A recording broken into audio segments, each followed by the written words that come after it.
Hey everyone, welcome back to a new round of the new Byte podcast. It's October 2nd of 2019 and it's a Wednesday yet again. It's Wednesday, my dudes. It's Wednesday, my dudes. Awesome. How's everyone doing? Good. Good? Yeah. Good. There's at least something. Could be worse. Could be bad. So Could be bad. Yeah. I definitely take good over anything else. Emily, how are you doing? Alright, you?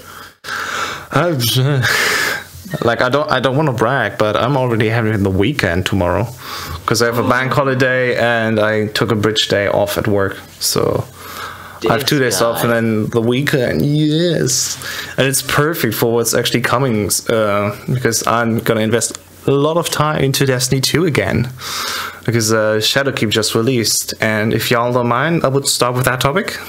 Yeah. All right. Go on. Rather hate. Because it's horrible. It's legit horrible. Everything that happened, it was interesting. So they started like 7 p.m. Germany time. So whenever I say 7 p.m., that's when they went live for me. And when they went live, it was like, oh, we're moving away on PC from Battle.net over to Steam, and we have to do some maintenance in the background still. And they already had like a 24-hour downtime, which was everyone like, okay, I guess, yeah, that seems reasonable. And it must be that Bungie in the background needed to move not only Destiny 2 on PC to a different server system, they probably moved around everything. Because as we learned over the course of the evening, everything went downhill, basically. The first issue they had was that people could go on Steam and buy the premium currency, which is called server. And you can buy multiple times of them. Like, for example, if you want to have 1,000 server, I think you pay, like, I don't know, 20 euros or something. And you could just add that on top. And the funny thing is, each time you add an extra 1,000 servers, it doesn't cost anything. So you could potentially get like 1 million silver and only pay 20 euros for it. And of course, then Bungie went like, hold on, we're gonna stop this. Please don't. Nobody gets stuff for free. And that was the first issue. Later on, people had problems signing in. And like after 4 hours of the game being live, they already had to take it down again. So it was offline for another, I think, at least 6 hours, that not only Destiny 2 had to be taken offline, but also Destiny 1, which was only on consoles. So this tells me whatever Bungie did in their service, they need to move probably the whole thing, because it would, if it would be a like PC exclusive thing, it would be just one part that would go offline, but everything went offline. And yeah, I would actually not be surprised if it was some like serious back-end stuff, especially because what is it? The new one is on the moon now, or the new DLC is part of the moon. Yeah, and they're probably, I would not be surprised if they're essentially using all of the old Destiny 1 servers for the moon for PC players. No, that's not how it works, because it's a new map, there's new content on there. It's definitely part of Destiny 2.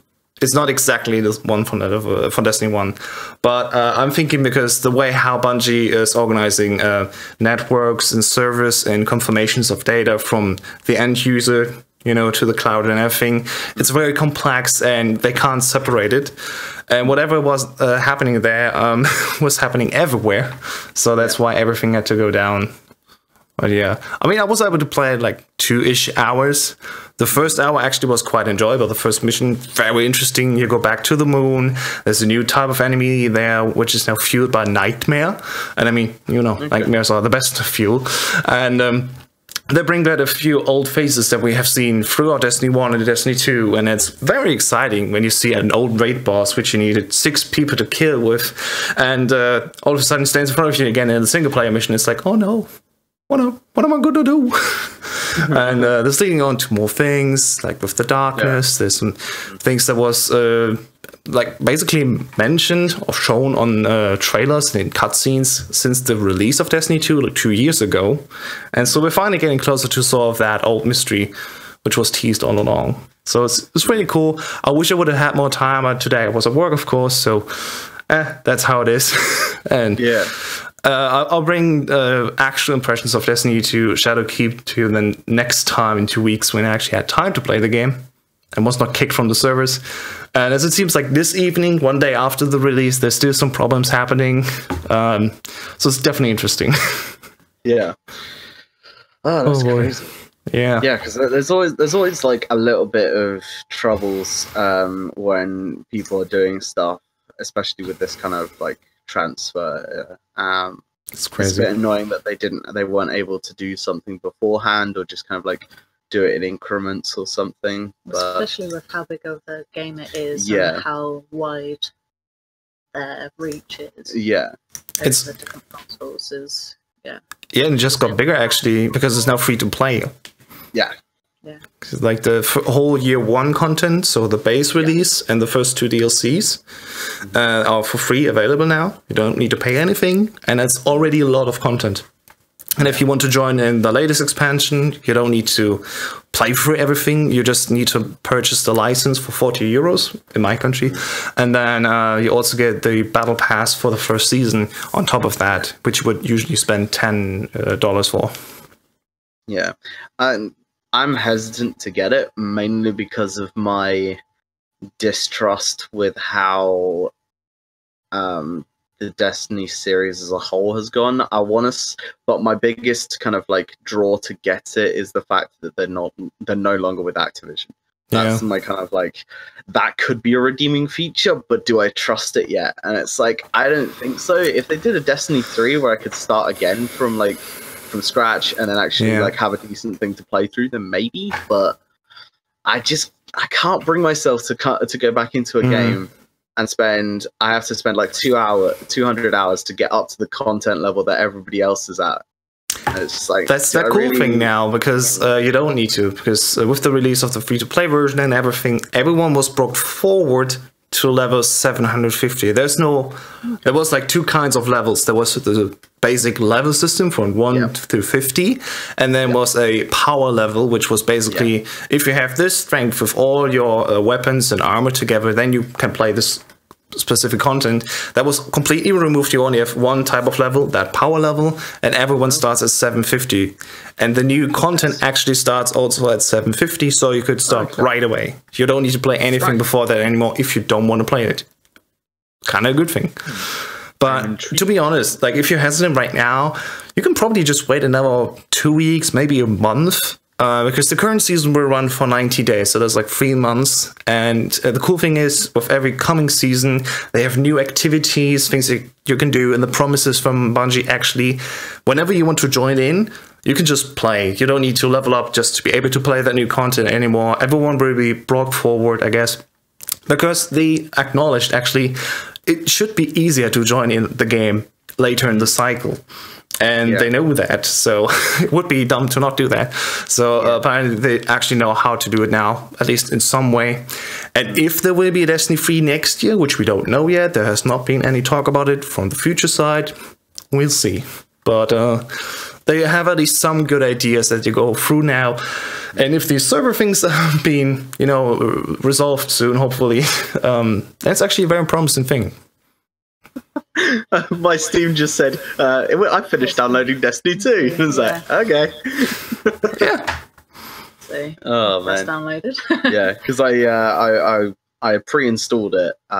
So it was just kind of, do I get the content? Because then if I get it on my Xbox, I'm pretty sure I have access to it on my PC, but I'm not entirely sure. Yeah, how it works is if you have cross-save enabled, which I told you to, you'll have the same character for everything, but if you want to play specific content on a platform, you need to buy it on that platform. So if I were to go over to my PlayStation 4 Xbox right now, I could not play Shadowkeep, sadly. But, yeah. That's a bit of a bummer. But at least I like Game Pass. Game Pass is great for that, yeah.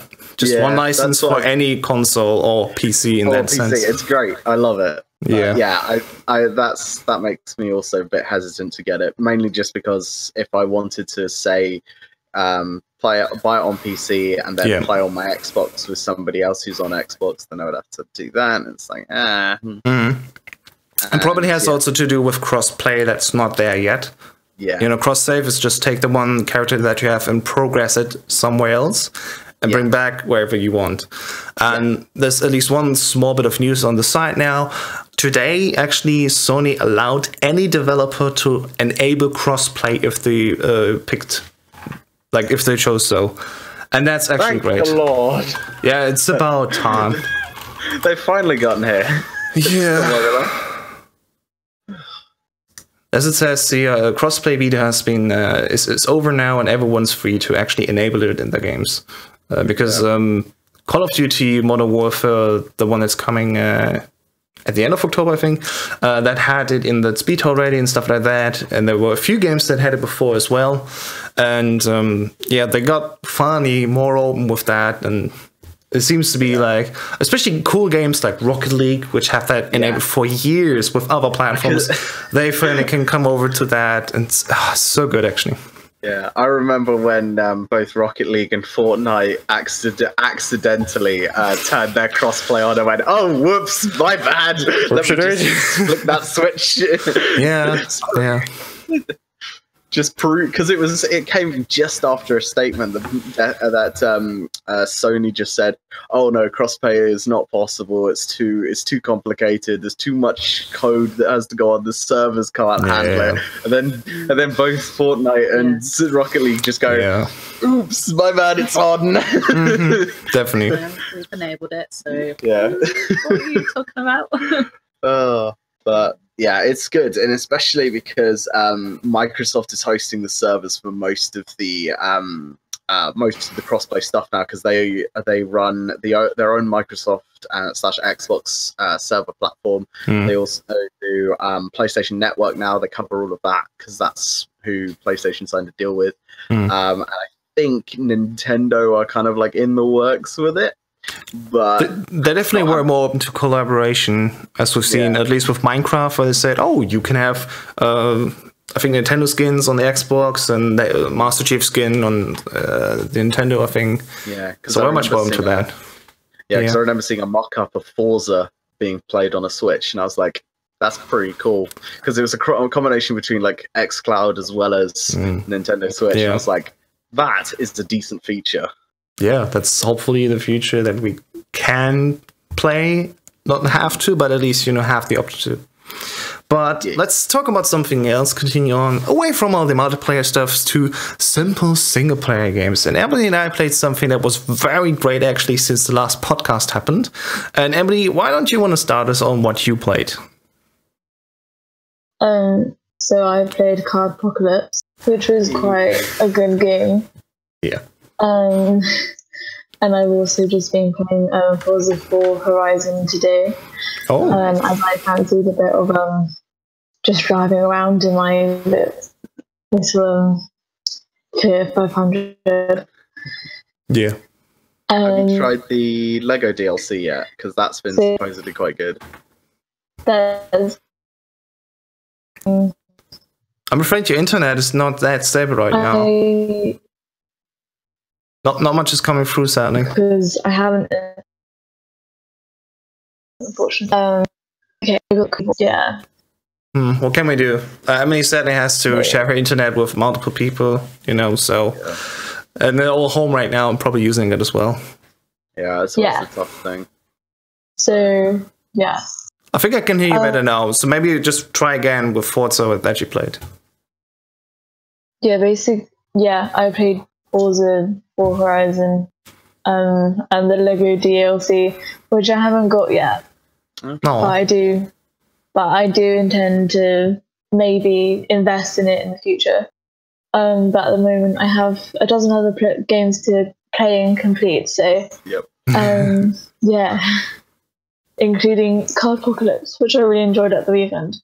All right. So what's Cardpocalypse like? Tell us a bit about it. So it's a comic book style game about a girl called Jess. Yeah. And basically you go around playing cards. Yeah. Battling other. So good. Basically. Going around battling other school kids that you find in the playground. And is basically based on this comic book series that you're introduced to when we're introduced to Jess as well. Well, Hau5test played it first. What do you think of the Hau5test? Yeah, it's quite interesting because the idea was to have a mixture of, for example, Power Rangers, characters with very interesting and very flamboyant enemies, and they have soundtracks, these special cards. And the game idea is based on Hearthstone, when you have like two heroes basically fighting off with each other. And the first hero who has no life anymore, then loses, of course, the match, and everyone wins. And each round, you start with 1 food, so you can play a card that costs 1 food.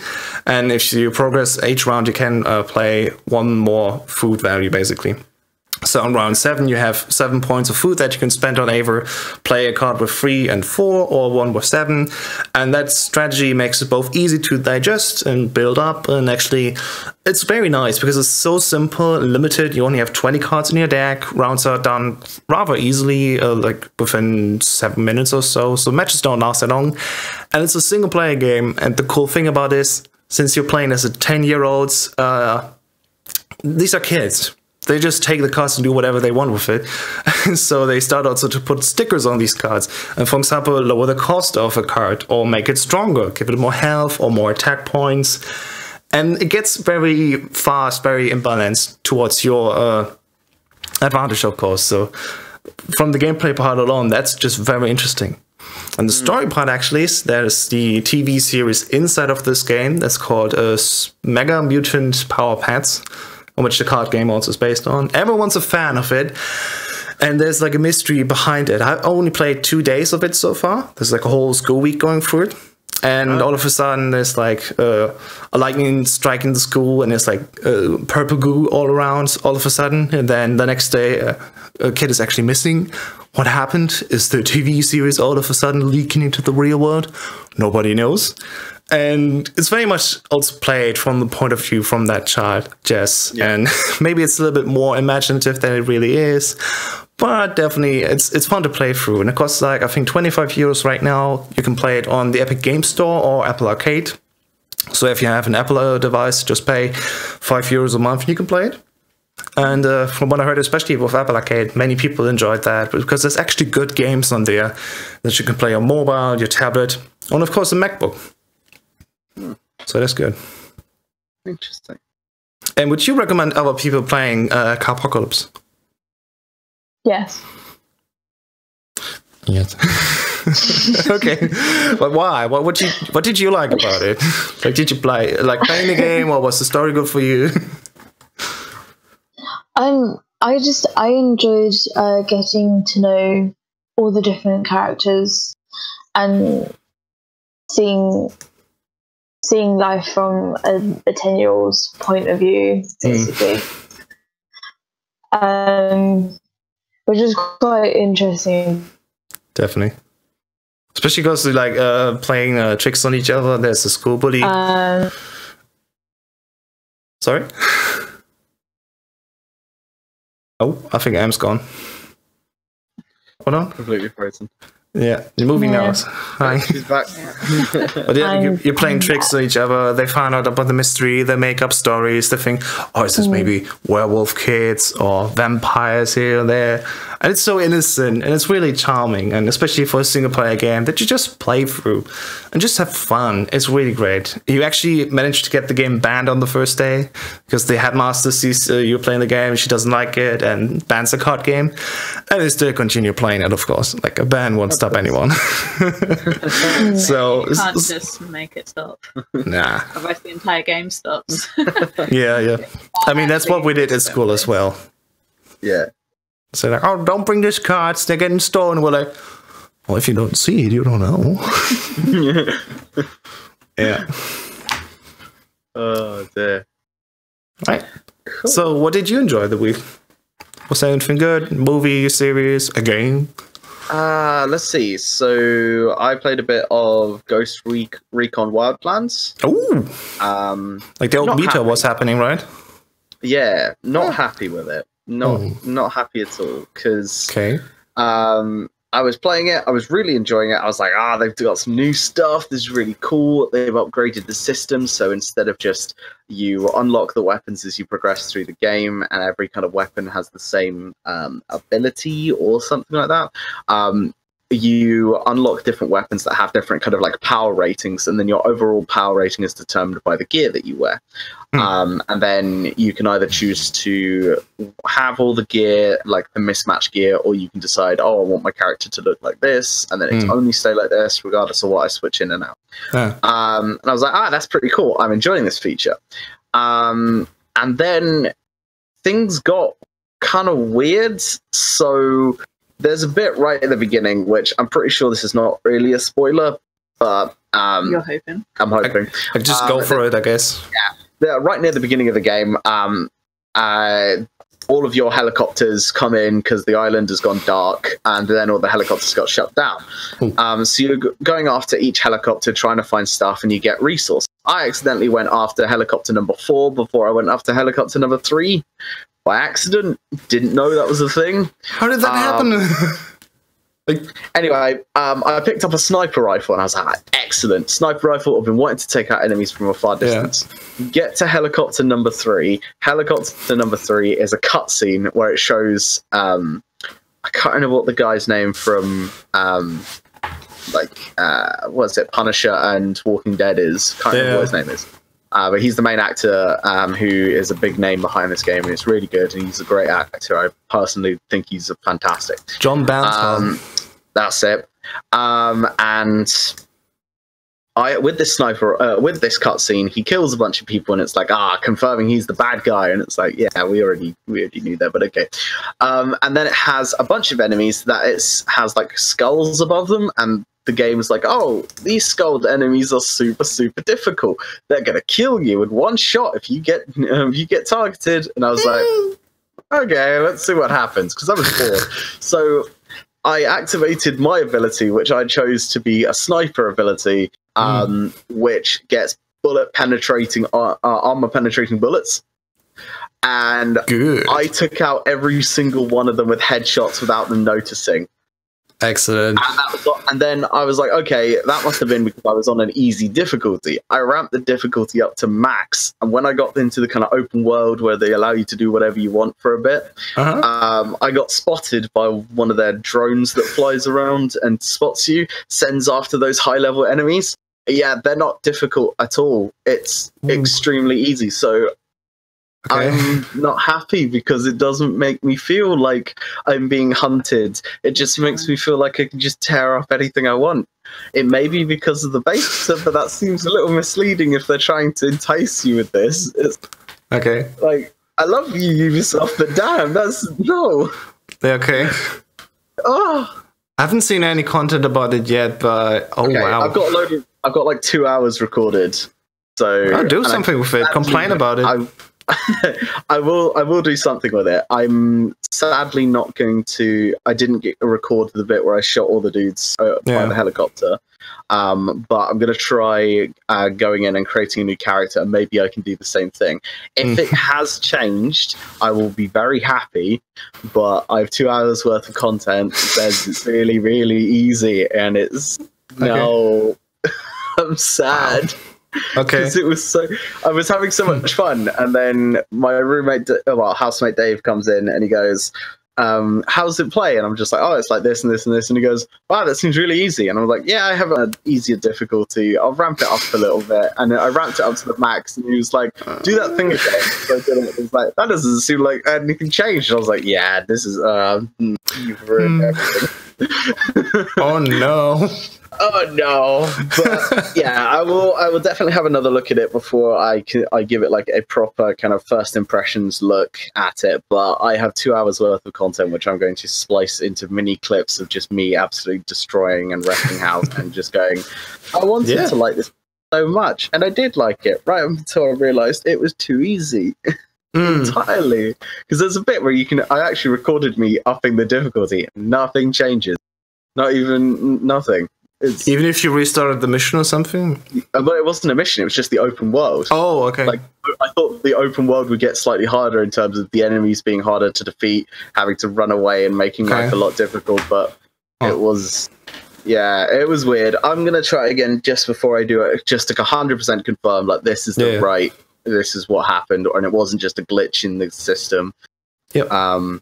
Yeah, definitely a little bit annoyed, but yeah, because when I played Wildlands with a few people together on PlayStation 4, it felt moderate, like not too difficult, but you were down a few times and had to be rescued, and like, I mean, some of these objectives were more like, oh, you need to shoot everyone down before they reach a bomb or something like that, or you need to rescue some people. And I mostly played these things because I'm like, oh, this stupid, I just want to shoot him. Yeah. So it's interesting too. I was actually suspecting the game to be more difficult, more like a struggle against these other high specified people, you know, because they both know Spec Ops in that sense. Because I was hoping it would not, because I like Dark Souls. I really don't. I think it's a bad game, but that's just my personal opinion.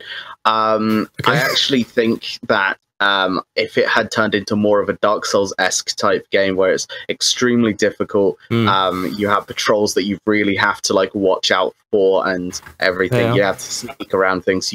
And taking engagements is kind of like the last option. That's what I was hoping for, but it turned into more of a just kind of like, they're there. You can just shoot them if you want to. That'll be fine. And it's like, in some sense, the Splinter Cell games might have better, I think. So you actually had to actively sneak around and be like, oh, don't let anyone let me see. Yeah. Where's my cardboard box? That's better. But yeah.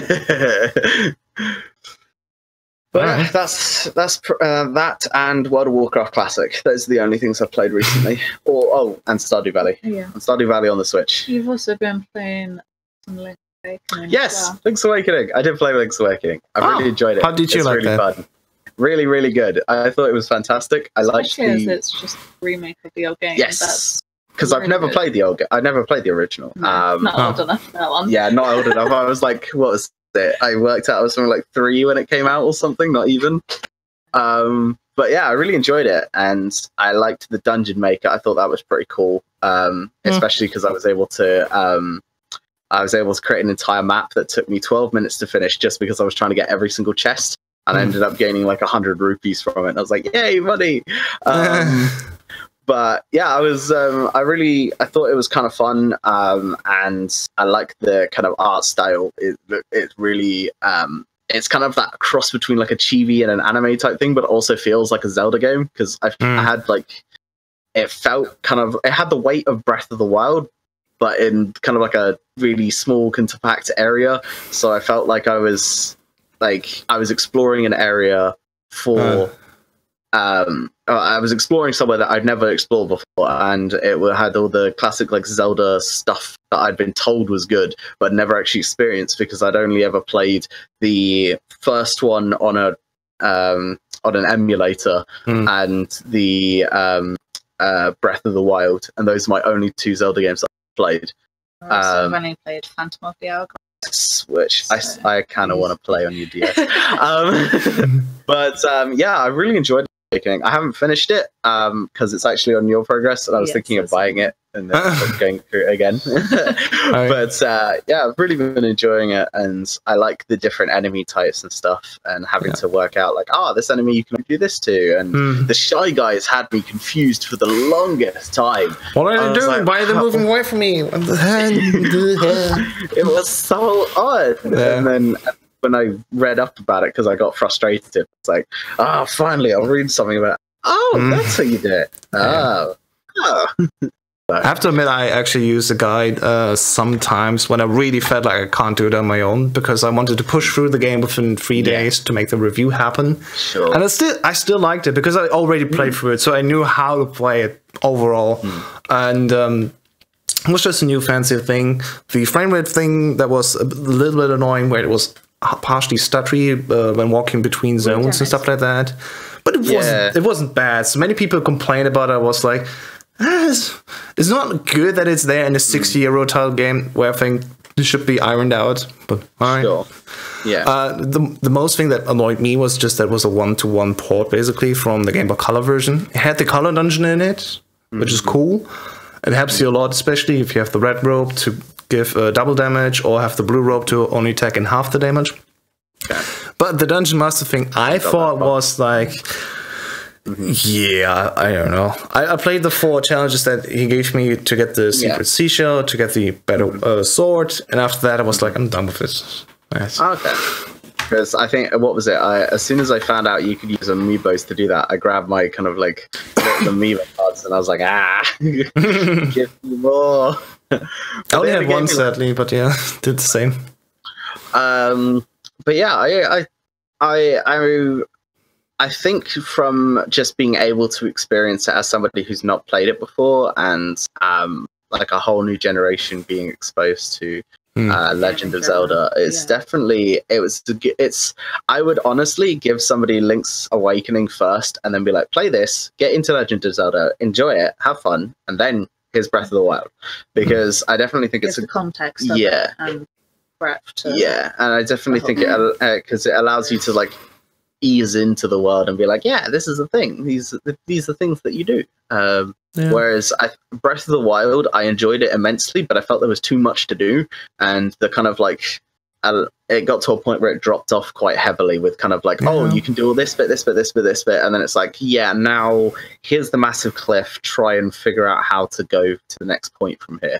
And I was like, I'm confused and lost. And well, it's definitely how you see different types of players enjoying different kinds of games, and I totally get that. Because I absolutely adored Breath of the Wild. I didn't think the swords breaking and everything was a bad thing. Other people were super annoyed by it. And I thought the open world was more like, oh, here's a neat thing. I could go 5 minutes off and come back, and then, okay, the next thing. And I absolutely enjoyed exploring everything because it wasn't too large. It wasn't like, oh, here's the thing. I have to spend 2 hours on this small side thing and then can be done with it. Breath of the Wild actually did them in a good paced manner where I think, okay, here's something interesting I can explore, and if I don't want to, I just go. It's not like a repercussion where I need to do this thing, and it's not forcing me to play through 40 hours of game, like for example with Assassin's Creed, where I think like the main activities distract really instead of being interesting enough. They're more like of an annoyance, and with Breath of the Wild for me was good. Link's Awakening, more linear game. You can explore a few areas which you cannot go through first because you need later game items. So you can set a mark on the map actually to say, hey, here's something I need to come back later, solve that a little bit, and then come back. So it was, yeah, it's definitely like a nice introduction. On my end, Breath of the Wild is superior, but I think it comes down to taste. Sorry, Liz, what were you saying? You were a bit far away from the microphone. That's all right. It was just more the fact of like saying that it's more of an introductory to Link's Awakening, The Legend of Zelda as a series. Yeah, probably. Link's Awakening first, so you get to grips with how to handle the character, what the quests will entail, how to defeat monsters, and what you're actually sort of expecting from a Legend of Zelda game. Yeah. Before going into something that's, like you said, where it's easy to then do something that's less linear, and you can then know how to actually address it when you are given a situation that it's not right, you've got to do this, but you can actually experience it in a way that's more fun and enjoyable because you know how to handle what the game is actually enticing you to play. Yeah. Because, like, what is it with certain enemies that I recognise from playing Breath of the Wild? I knew, with Bokoblins like to use clubs and throw spears and things like that, and I was like, okay, I know that when I need to use my shield, every time they do that in Link's Awakening, they'll throw a spear. Then it would give me a few seconds to run up to them and hit them and things like that. So it definitely, I think, because like there's a few like classic guys or classic things or enemies that you have in the Legend of Zelda like series.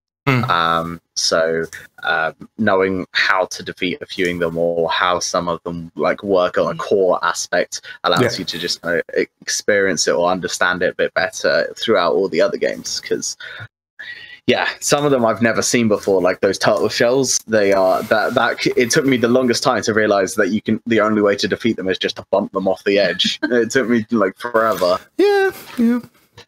That's definitely something. Because like I said, it is each to your own as to what you prefer and how much a game packs your interest. I always have... But continue.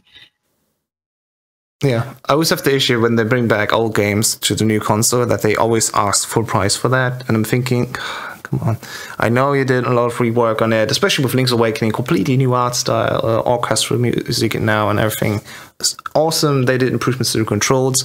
But then there's other games like from the Wii and Wii U era, like Mario Kart Deluxe, the Donkey Kong game, Tropical Country Feast or something, which is less of a, part of work, where they also ask like full price for that. I'm getting annoyed by that. And so that's why I put that into the review. But yeah, let's go on to a different topic. Do you have something that you want to share with us? Because we already had every one of us talking. Yeah. How about you? I don't know, really. I don't know. Did you watch something? Read something? Playing like Stardew Valley and cool. A little bit of Link's Awakening. What's the other game? Oh, Hollow Knight? Yeah, but I haven't started playing that yet because I've been at uni for the past week. So sure. Trying to play games at the same time as doing a degree is yeah, I get that. A little bit of trying to balance it, but yeah. Yeah. So in my spare time, I'll be doing that. Okay, maybe you can answer me this because I'm always like, I don't get Stardew Valley. What is interesting to you specifically? Why do you love to play Stardew Valley, for example? So for me personally, I grew up doing things like Animal Crossing. Oh. And so for me, I'd say Stardew Valley is very similar to the same concept as Animal Crossing, which is obviously another Nintendo game. I don't think Stardew Valley is as such. It's more of a cross. Stardew Valley originated first on the PC as an indie game, but it grew massive. So it's now on I'm not sure if it's on Xbox, but it's definitely on Switch. I think it's on everything. People I work with. Okay, but yeah, it's immense. It is such a following behind it. Yeah. So because of the whole concepts of got a farm and mine different materials in order to progress throughout the game, it's fairly similar to Animal Crossing, where you'd have to pretty much do the same things of digging and cutting down trees and picking up other utensils to then progress throughout the game. It's one of those sort of childhood reminders, and I used how long ago? Probably since I got my Nintendo Switch, actually, people from work were like, "Oh, you need to play Stardew Valley, so we can have someone to play with." So yeah, I pretty much got it because they said, and obviously for playing it's reminded me very much of Animal Crossing, which when a new game comes out for that, I will be buying that. So it looks really good. Reminders is always somewhere that I like to start off with and then branch out from there. But I've played things like Warframe and Call of Duty, and I can't remember what other games I have on my Steam account. Not very many. You have Skyrim, but I would say you played it. No, not really. Okay. we're both big arachnophobes. So big ass spiders are not our thing. But yeah. I had to get Dan to just get me past the spider because I was like, I refuse to play it until I get past the spider because no. Yeah, I don't like spiders. That first spider is a bit of a biggin. Well, it's because for me personally, I had a nightmare when I was little, and it's made me terrified of spiders. And see if I see a game, because my nightmare stemmed from a film. Same actually. So I'm sure just seeing it in game is going to trigger a nightmare. So I'm like, no, rather not. Yeah. Oh gosh. For me. So, I get that. Yeah. Mine was the film that I saw, or I think the one that caused me. It was I was on a plane journey to America, and it was something like big spiders attacking New York City or something. Oh yeah. I don't know what it is, but it's some crappy like B movie. But that scared the Jesus out of me. Harry Potter one. Oh yeah, I can't actually watch that. I've watched all of the Harry Potter films, but honestly, when that bit comes on, I'm just like, I hope that doesn't go away. Yeah, the second one is a bit. The same with Lord of the Rings with that spider scene comes out. It's like, yeah. Whenever we see spiders around the house, it's Dave, can you try and kill us spiders? Because both of us will beeline to another room. Like, yeah. You will have to go right, Dave. Yeah. I'm checking out. Yeah. Check it out, man. Like today, there was one in the kitchen, and he killed it and picked it up with his fingers. So I'm like, no. Like, I can happily kill a spider if it's like head level or below, but if it's like if it's like higher than my head, it's like I can't do that because it's gonna fall down on my face and it's like couldn't do that. Yeah, it's a bit Ono in Shadow also says the basilisk in the wall was creepy to him. I get that. Yes, yeah. We were so young back in the day. I was like freaked out. Voldemort on the back of the teacher's head in the first movie. Right, yeah. It's like, spoiler warning. But yeah, that was like, yeah, that was weird. Get away with that. You're petrified of snakes as well. So yeah, I hate snakes. Most of the Harry Potter films, considering I didn't like again, every time something like that comes along, it's like hands over eyes. Like, what is it? But the one that I couldn't stand because I don't do horror. No. Every single time I saw the like It trailers on YouTube, it's just like, no, I don't want this. And then I had a nightmare that had Pennywise chasing after me. Ugh. Oh no! You'll float too. Oh yeah, you showed me stupid VR thing with there was like a VR video with Pennywise in it. That was it. I believe. I want to say it was the HTC 5 to do like a small VR experience. Yeah. And it was just like walk through that, and Jack does a really good Pennywise impression. Impression. Wow. I showed it to him. I was like, it's not that bad, and he's like going, yes it is, yes it is, yes it is. I'm like, okay, sorry. Yeah, I don't Whereas I saw the actual film of it. I want to see. Oh, did you see the new one? I haven't seen the second one. Oh, okay. You need to go see the new one. I know. You won't. But without me. Without me. No, I'm not going to go. But I want to go see Joker. That looks like an amazing film. I can't wait to go. I want to go see that. I really do. It looks good. Yeah. Joaquin Phoenix. It's one of these movies. I'm blurry. Focus. Come on, focus. There we go. That's better. Yeah, yeah. Well, that movie, I saw 1 or 2 reviews already when it was played at festivals, and I was like, seems interesting, but not something I would actively seek out. So I'll probably wait until DVD release or something. Okay. Oh yeah. I mean, they already confirmed it's like a single piece. It won't be connected to Batman, really. So it's like, okay, it's a character study when they show how it got to be, like how one version of the Joker got to be. I was like, yeah. It's like feeling if I need to read all of the comics, but not every comic is really good. So I'll put it on a list, but not right now. Yeah.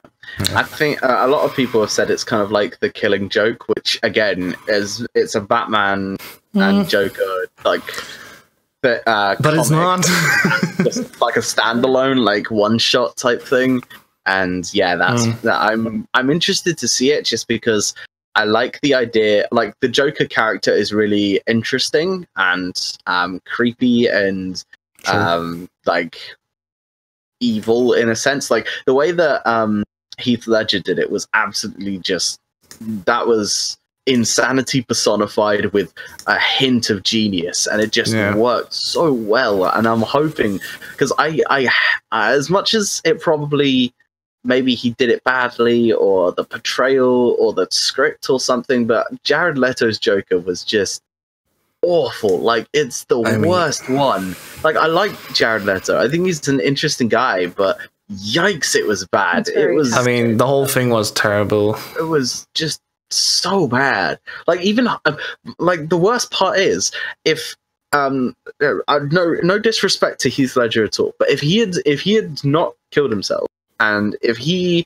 had done the new, if he had continued and Joker had his Joker had continued, I really wish Margot Robbie would have done Harley Quinn as well, because those two would have been explosive. It would just could be. Oh wow, because she's amazing as Harley Quinn. I mean, we know the cast of the next Suicide Squad already, and it seems very full. I think James Gunn is also doing it. Okay. Because there was the time when he was fired from Disney and Marvel, and he says, screw you, I go to DC, and then is doing that still, while also coming back to Marvel again, and it's going to be interesting. I'm just annoyed that Will Smith do any more Deadshot, because he was really, really good. He was he did the Will Smith, but it definitely was a good fit, I think. Yeah. He sold it well. I didn't know much about that show, but I could see him in this movie and was like, that's fine. He's doing a fine job. I know I'm pivoting again to another one, but I really want to see Gemini Man with Will Smith as playing as a younger and an older version of himself. And it's directed by Ang Lee, and it looks super, super intense because it's all about the best spy in the world being cloned, and his younger self is trying to kill his older self and stuff like that. And I just can't wait to see like what they do with it, because it looks really, really interesting. Yeah, I saw the trailers for that. Maybe see that. Yeah. Like right now, this year, I'm done with movies, and there's still the Star Wars movie coming on, which I'd probably drag myself in just to say, this trilogy is over, okay. But that's the interesting thing. It could actually turn out great all of a sudden after all the things that were like, okay, wait. And I don't know, it could also be terrible. Like, continue to be terrible, I guess. Like, it's a decisive topic, I don't know. What people need to do is they need to stop like hiring J.J. Abrams to do the first one and then firing him and hiring somebody else to do the second one. It's like, no, let him finish his damn trilogy. He's really good. Just let him do it. I mean, same with the Star Trek movies, the new ones. I know he did too much lens flare, but they were fun adventures. I don't like watching them. That was actually good. Okay. But also fans from the older movies said like, screw it, this is not Star Trek. I mean, yes, like new generations of people working on them and performing as these characters, I guess, it will be different. Yeah. I mean, they did actually do a time jump back to a younger version of the same characters and then rewind everything to have them say, okay, this is a little bit different. This is like the same people, but different timeline. And then, of course, they acted a little bit different. Things will feel different, but it makes at least a bit of logical sense why they'd be different. Yeah. It's actually a smart move, but yeah. Yeah, I thought that was great. I loved the Star Trek films. I thought they were fantastic. I especially loved Benedict Cumberbatch or Cumblebee Mumbersnatch as I can't remember. I think it was. Was it Khan? Was it Khan that he played? I can't remember. But he did an amazing role, and just the amount of just synergy between Benedict Cumberbatch, I want to say as Zachary Quinto, and I can't Chris Pine. My goodness, the scene where they're interrogating him or just talking to him in the brig is just so good. It's there are good things in there. Yeah, just the amount. You just cut the tension with a knife. Yeah. It was so good. Well, the imitation you just made was. Yes, I know. I was like, you can cut it with a knife. Knife? Too nice. I know. All right, before we go off, there's one more thing. Are you excited for the new Xbox thing that's happening in London? Your mic was stuttering. It was like cutting in and out. Oh no. Maybe it was us. Maybe it's also because I'm too loud. I'll go back a little bit, and I'm asking again, how do you feel about the new Xbox event happening in November? We're going to it! Yeah, we're going to it. Yeah, that's going to be good. Yeah. It's for FanFest as well. It's only for FanFest because they had like a limit on how many tickets you could get for different things to allow as many people as possible to go to the event and not have like the same 100 or 300 people turn up to every day. But I got the tickets for FanFest on the Thursday, and it's FanFest immediately followed by Outside Xbox, which looks really good. Or Inside Xbox. I'm not 100% sure. Is it outside or inside? I know there's an Outside Xbox and there's an Inside Xbox. I think the Outside Xbox thing is the YouTube channel, isn't it? Yes. Yes. Is it? Anyway, there's both of them, and I can't remember which one it is because I watched them. Oh, it's Inside Xbox. Thank you, Arno. Thank you. Yeah. Good man. But yeah, Outside Xbox is the channel with 2.4 million subscribers, so that also is a thing. But yeah, yeah, it's Inside Xbox. That's the one. Yeah, that's the show. That's gonna be shown at, I believe it's like doors open for FanFest at 7, and then at 8 or 9 o'clock is Inside Xbox. Cool. So really looking forward to seeing that, hanging out, playing some games, seeing all the cool stuff that they getting Game Pass.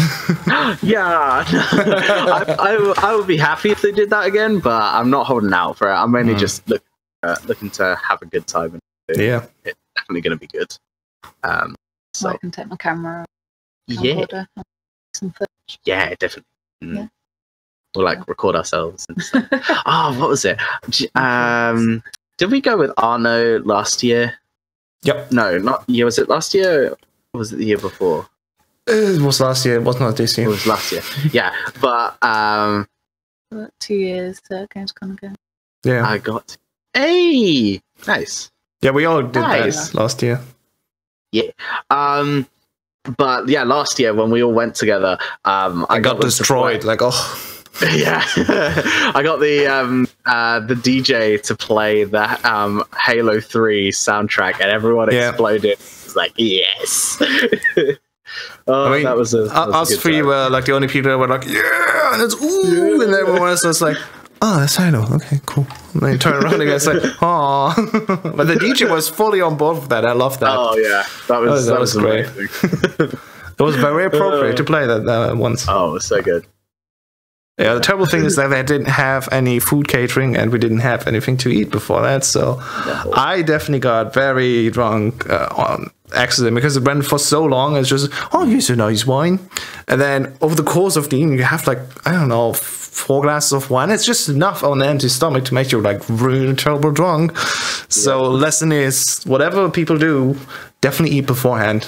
At least a little bit, you know. If you plan on drinking, many people don't, that's fine, of course. But if you do, just do take care to have a full stomach at least. Yeah, we'll definitely get something to eat before we go.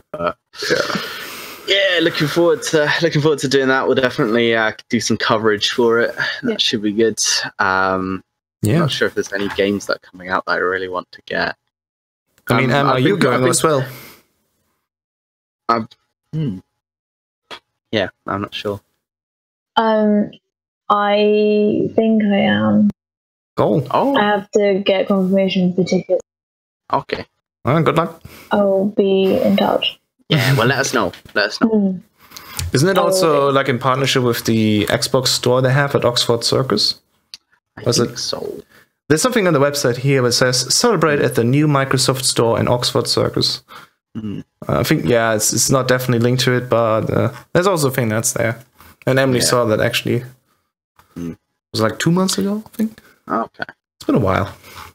But yeah, it's definitely cool. I definitely want to see at least that when I'm back in London again. Sadly, right now, flights are terrible. Like, if I want to the flight to London, basically averages around 40 to 50 euros, but the flight back is always like all of a sudden 200 euros. I'm like, well, then I guess I will not fly over. Because I'd rather, you know. We'll grease you up in goose fat and you can swim the channel. Yeah. I don't know. Just gonna chip myself in the box. Like Amazon same day delivery. Like, prime that. We're gonna prime house test. Watch here for first time. We're gonna prime a person. Yeah. I don't think that's gonna work. Funny though. I bet not, but yeah. I'd really love to go with it. They would scan it and be like, why is there a human in there? This is really just heavy. Open it up and it's like, hello. Like, we'd be like the Witcher trailer. Yeah. Are we there yet? No? Then fuck off. Oh, man. Close the cast again. Oh man, buddy. Good stuff. Do you guys have anything else to talk about?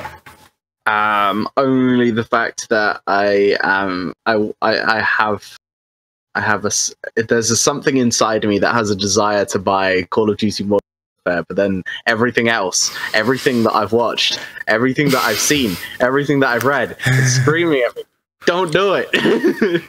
Just don't do it. It's literally buying a game from the devil, I guess. Oh yeah, Activision. I will buy it when it's like on sale for massively discounted because nobody would have bought it. I'd be down to play the single player content of that because at least the trailer that we saw at the last State of Play from PlayStation looked really good. Like excellent, at least trailer, you know. We don't know about the gameplay, but that was great. The 2v2 beta or alpha back at Gamescom was great. General multiplayer, I just didn't bother with it because I knew I'm not interested in Call of Duty anymore. But overall, the thing that kicked me off was like, oh yeah, this is this multiplayer mode, survival, which is only playable on PlayStation 4 for a whole year. Like all the other platforms can't play it. I'm like, but I want PC. I want to try everything. Here's the thing. I know I won't play that because I'm not the type of guy that plays survival. But for people that like the zombie mode and survival games, stuff like that, where just like against hordes of enemies. There's people really loving this mode, and they can only play right now on PlayStation 4 for a whole year. When next year, the next Call of Duty already comes out, and then it's no use anymore. Yeah, it's like the worst part. Yeah, the worst part that I've seen. I watched a guy called Legacy Killer HD. His YouTube channel I would 100% recommend, mainly because he talks in depth about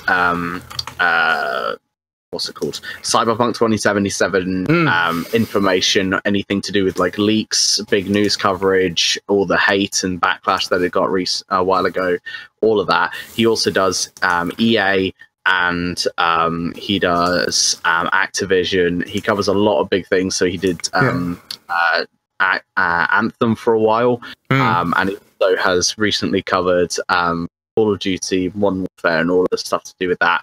And the thing that he pointed out, which I 100% agree because I've seen it myself, Call of Duty will release and it will be good. People will enjoy it. People will give it decent reviews. And then about 2 months later, they will give out loot boxes, and those loot boxes will have guns. And then it will be a pay-to-win entirely thing again, and it will be annoying. And the only reason they can get away with that is because they will promise that it won't be in there. The reviews will be, oh, this is really good, and it's even better because they don't have loot boxes. And then people go and buy it a few months later. Loot boxes get put into the game, and it's like, we got you guys. Now you have to. You got bamboozled stuff. Like, So yeah, I'm very hesitant because they're gonna pull that shit again, and they're gonna try and pass it off as this is a good thing. This is a good thing for the industry. It's like no, damn it. So yeah, I will buy it. A deal with the devil. Yeah, exactly. Hi Dave. It's my killer extraordinaire. He's lurking in the background. But yeah, Bobby Kotick is the CEO of the company, and people always put like devil horns on him for good reason, because he's the guy who's like driving forward. He bought King Games, who did Candy Crush. That was a major driver to put more monetization like that into games, and using psychological factors to make them even more appealing to people, and getting the whales, as they're called, the big spenders for these microtransactions onto the games. And it's really, what's it called? Not exploitative, but you're basically exploiting all these like weaker people who are just susceptible to these practices, and it's something that I personally don't. Predatory, thank you. That's the word.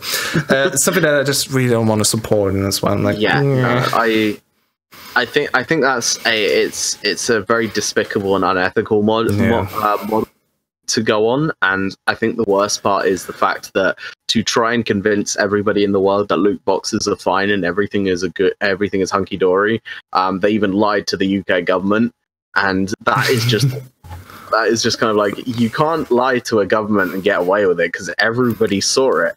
It's documented. They can. That's I hope they don't. I really hope they don't. And we have a lot of recommendations here in the UK to say that this is extremely bad and we want to get rid of it. Whether the government actually enacts that, but I think they have a bigger thing on their plate first before they even get around to that, which we won't talk. We don't say the B word here. We don't talk about it. It just invites bad people. But yeah, so we're gonna hopefully it will get sorted, but it's definitely been recommended that it's an extremely bad thing to do, and I think it's a bad thing to do. And nobody goes, yeah, loot boxes, way. So, right, and I guess we almost hit the 1 hour mark. I guess we call it a day today. We'll be back in 2 weeks for a new episode of the podcast. Thank you so much for joining us. Let's start all the way to the left, Liz. Where can people find you if they want to see you, talk to you on the social media? Facebook, Instagram. I'm trying to think what else I have. Snapchat. That's probably about it. Oh, yeah. Discord too. Discord too. If we definitely put a profile on thenewbyte.com soon enough, Dan, you gotta do that, man. Help your lady out. that's my bad. Yeah. It's in the process. It's working on it. Yeah. So. Yeah. I also heard you're probably working on something like an introduction article, which I'm personally very excited about. So let's see if it will come through. I've started writing on it, so that will be soon. Yeah, it's definitely interesting. All right. Dan, where can people find you? You can find me on the Discords, the YouTubes. Discord. You can find me on Twitter as well. I don't really use Twitter, but you can try and hit me up on Twitter. I don't use that. I also I will be mostly on Discord. If you want to get hold of me, just get me on. That's the easiest way to get hold of me. But if you really want to go extremely old school, you can go on our website, you can find my profile, and you can send me an email. Oh. But pretty much if you want to find out where my stuff is, definitely check out the website. It's got all the profiles and all the links to it, but at DJH331 everywhere. That's just everywhere. So yeah, if you can find it, that I'll be there somewhere. Cool. So yeah. Emily, where can people find you? They can find me on Discord and on Twitter as at EmilyHM45. That is. How about you, Hau5test? You can find me everywhere that has the new Byte on it, but especially, of course, on Twitter at Hau5test.